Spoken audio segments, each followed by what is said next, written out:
दोस्तों, कई बार आपने इंटरनेट पर यह सुना या पढ़ा होगा कि भगवान श्री कृष्ण का दिल भगवान जगन्नाथ के मूर्ति के अंदर स्थापित है, जो ओडिशा के पुरी में स्थित है।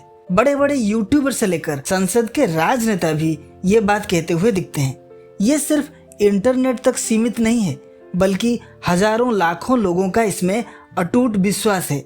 जब मैंने पहली बार ये सुना तो मैं हैरान रह गया, क्योंकि मेरी दादी माँ ने मुझे बचपन में कुछ और ही बताया था। मैं ओडिशा से हूँ और हमने कभी ये बात नहीं सुनी थी कि जगन्नाथ की मूर्ति में भगवान श्री कृष्ण का हृदय है।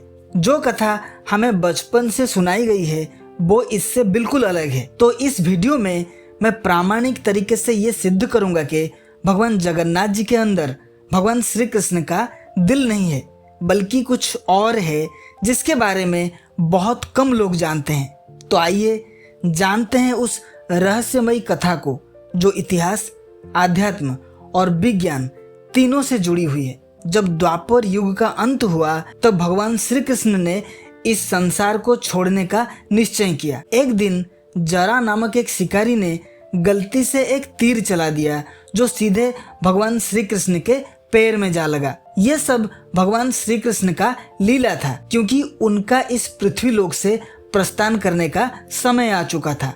इसीलिए उन्होंने अपना शरीर त्याग दिया। जब अर्जुन ने उनका अंतिम संस्कार करने के लिए उनके शरीर को अग्नि को समर्पित किया, तब कुछ अद्भुत हुआ।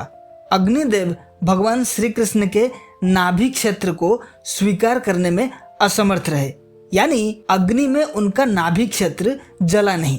अब सवाल यह है, आखिर भगवान श्री कृष्ण के शरीर का यह हिस्सा अग्नि में क्यों नहीं जला? दोस्तों, विष्णु पुराण के अनुसार हम जानते हैं कि सृष्टि की उत्पत्ति भगवान विष्णु की नाभि से हुई थी। भगवान विष्णु की नाभि से एक कमल उत्पन्न हुआ था और उस कमल से भगवान ब्रह्मा प्रकट हुए थे।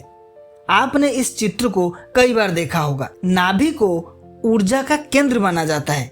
ये जीवन शक्ति का स्रोत भी होती है। योग और ध्यान में भी नाभि चक्र को सबसे महत्वपूर्ण माना जाता है। अब कल्पना कीजिए, भगवान श्री कृष्ण जो स्वयं भगवान विष्णु के अवतार थे, जिनके पास 64 कलाएं थी और भगवान विष्णु के सारी शक्तियां थी, उनकी नाभि में कितनी अपार ऊर्जा होगी। यही वजह थी कि भगवान श्री कृष्ण के शरीर का ये भाग जल नहीं पाया। ये सिर्फ एक जैविक अंग नहीं था, बल्कि ये ऊर्जा से भरा एक अद्भुत तत्व था, कुछ ऐसा जिसे हम ब्रह्म पदार्थ कह सकते हैं। अर्जुन ने उस रहस्यमय ब्रह्म पदार्थ को नदी में प्रवाहित कर दिया। बरसों बाद एक आदिवासी मुखिया विश्वावसु ने इसे पानी में बहते हुए देखा, लेकिन यह कोई साधारण वस्तु नहीं थी। ये नीले रंग में चमक रही थी।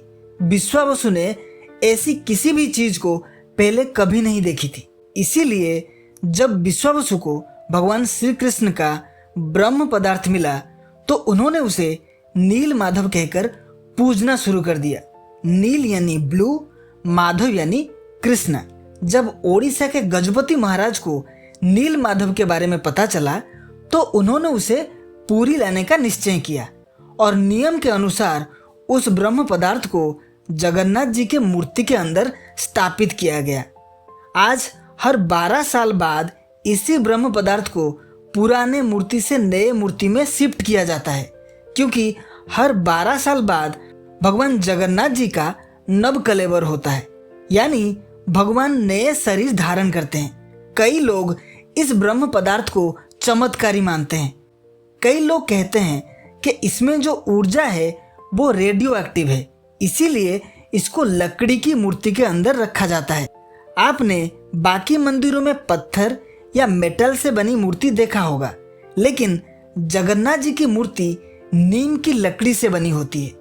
वो जो भी हो, लेकिन ये बात तो सत्य है कि वो ब्रह्म पदार्थ भगवान कृष्ण का दिल नहीं है, बल्कि उनका नाभि स्थल है। आप इस बारे में क्या सोचते हैं? क्या ये वाकई कोई अद्भुत मशीन है या कोई नायाब पदार्थ है? अपना मत हमें कमेंट सेक्शन में जरूर बताइएगा। मिलते हैं अगले वीडियो में और एक रहस्य के साथ, सिर्फ द ऑब्जर्विंग पॉइंट पर।